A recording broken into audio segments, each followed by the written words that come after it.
Railway भरती 2008चं प्रकरण राज ठाकरेंना ठाणे न्यायालयाकडून 8 जानेवारीची नवी तारीख. तपास अधिकारी नसल्यानं न्यायालयाने आजची तारीख पुढे ढकलली. यवतमाळच्या वणी विधानसभा क्षेत्रातले शिवसेनेचे माजी आमदार विश्वास नांदेकर यांचं निधन.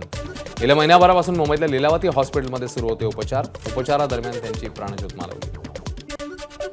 लेडीज डब्यातनं खाली उतरण्याची विनंती करणाऱ्या मुलीला एका पुरुषाने धावत्या ट्रेनमधनं फेकलं. पनवेल सीएसएमटी लोकलमधली घटना. मुलगी जखमी. आरोपी शेख अख्तर नवाजला अटक.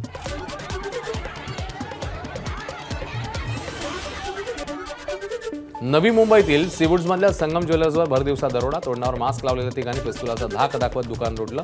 सोनं चांदीचे दागिने चोरीला. आरोपी पसार. पोलिसांकडून शोध सुरू. सांगलीमध्ये विटाजवळील भाळवणीत शुभेच्छा दारूच्या कारखान्यात भीषण स्फोट. 2 जण गंभीर जखमी. स्फोटाने 5 किलोमीटर परिसर हादरला. 25 डिसेंबरला बीडमध्ये शेतकरी हक्क मोर्चाचं आयोजन. शेतकरी पुत्रांची जिल्ह्यातल्या गावागावात बैठक. विविध मागण्यांसह जिल्हाधिकारी कार्यालयावर शेतकरी हक्क मोर्चा धडकणार. आष्टी तालुक्यातल्या धामणगाव येथे कडा कृषी उत्पन्न बाजार समितीची उपबाजारपेठ. आमदार सुरेश धस यांच्या हस्ते उद्घाटन. उद्घाटनाच्या पहिल्याच दिवशी या बाजारात 200 टन कांद्याची आवक. साताऱ्यामध्ये 99व्या अखिल भारतीय मराठी साहित्य संमेलनाची कार्यक्रम पत्रिका प्रसिद्ध. 2, 3, 4 जानेवारीला शाहू स्टेडियममध्ये साहित्य संमेलनाचं आयोजन. पानिपतकार डॉ. विश्वास पाटील संमेलनाचे अध्यक्ष. मुंबई IITत आजपासून टेकफेस्टचा जागर. तंत्रज्ञानाचा महाकुंभ हनवण्याची तरुणाईला संधी. अ सिम्युलेटेड पॅराडाईम या संकल्पनेवर आधारित मुंबई IITचा 29वा टेकफेस्ट. वाशिमच्या कारंजा शहरात नृसिंह सरस्वती स्वामी महाराजांच्या 726व्या जन्मोत्सवाला सुरुवात. 2 फेब्रुवारीला शैलगमन यात्रेने महोत्सवाची सांगता होणार. नृसिंह सरस्वतींना दत्तात्रय प्रभूंचा दुसरा अवतार मानला जातो. सावंतवाडी गोवा असं फिरत वन विभागाच्या नाकेनं मांडलेल्या दोडामार्गच्या तिलारी खोऱ्यातल्या ओंकार हत्ती कळपात दाखल. आता तिलारी खोल्यात 6 हत्तींचा कळप. वन विभागाचे कर्मचारी लक्ष ठेवून. नंदुरबारचे सारंगखेडा यात्रेमध्ये 756 घोड्यांच्या विक्रीतनं 4 कोटी 24 लाख रुपयांपेक्षा जास्त उलाढाल. दक्षिण भारतातल्या व्यापाऱ्यांचा मोठा सहभाग. तामिळनाडू कर्नाटकांना सर्वाधिक खरेदी. यात्रेच्या अखेरच्या टप्प्यात व्यवहारामध्ये वाढ. बीड तालुक्यातल्या वाणी वस्ती परिसरात हिंस्र प्राण्यांच्या हल्ल्यामध्ये 2 शेळ्या ठार. पशुपालकांमध्ये भीतीचं वातावरण. ग्रामस्थांना रात्र जागून काढावी लागते. लहान मुलांची विशेष खबरदारी घेतली जाते. राज्यात जेरबंद बिबटे गुजरातमध्ये वनतारामध्ये पाठवणार. प्रस्ताव तयार. नसबंदी करण्याची वन विभागाची योजना. 10 महिन्यात वाघ आणि बिबट्यांच्या हल्ल्यात 47 जणांचा बळी. मध्य प्रदेशच्या पेंच व्याघ्र प्रकल्पातनं राजस्थानच्या रामगड व्याघ्र प्रकल्पात वाघिणीला पाठवलं. हवाई दलाच्या MI-17 हेलिकॉप्टरद्वारे वाघिणी एअरलिफ्ट करून सुरक्षितरित्या व्याघ्र प्रकल्पात पोहोचवली. नाशिक पुणे रेल्वेसाठी सर्वपक्षीय नेत्यांची संगमनेर तालुक्यातल्या घारगाव इथे बैठक.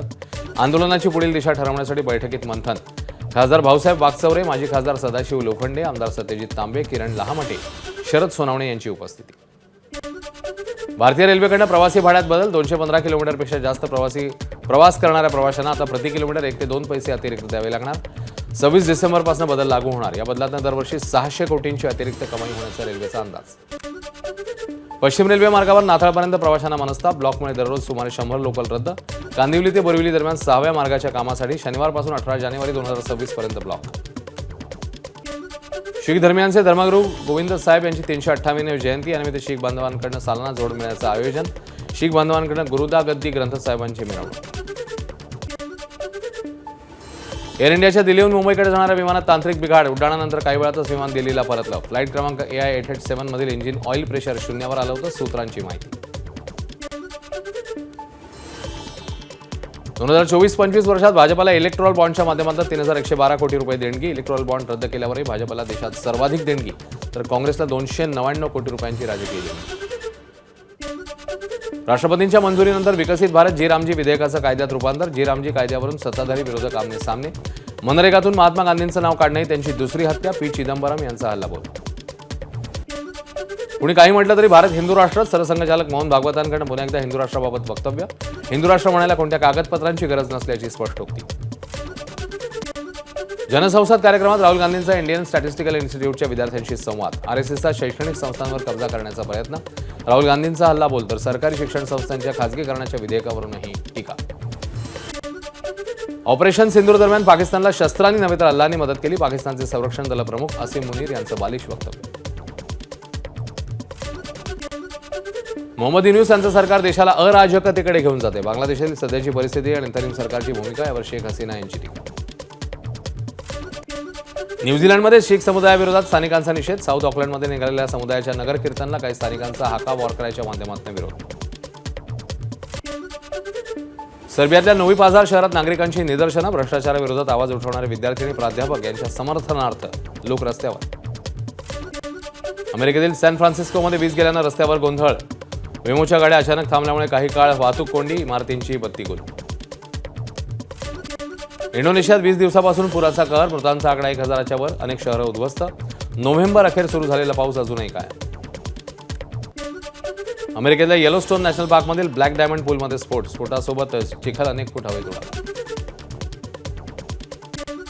अमेरिकेचे नागरिक लॉरेन आणि जेसन यांचं भारतीय परंपरेनुसार लग्न. वाराणसीतल्या गौरी केदारेश्वर मंदिरात विवाह संपन्न. दोघांची भारतीय परंपरेवर अढळ श्रद्धा.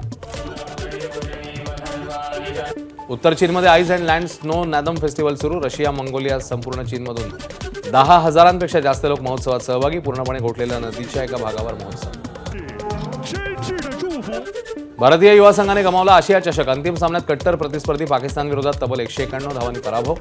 यासह पाकिस्तानने दुसऱ्यांदा पटकावला आशिया चषक. तर भारताला सलग दुसऱ्यांदा उपविजेतेपदावर समाधान मानावं लागलं. एबीपी माझा, उघडा डोळे बघा नीट.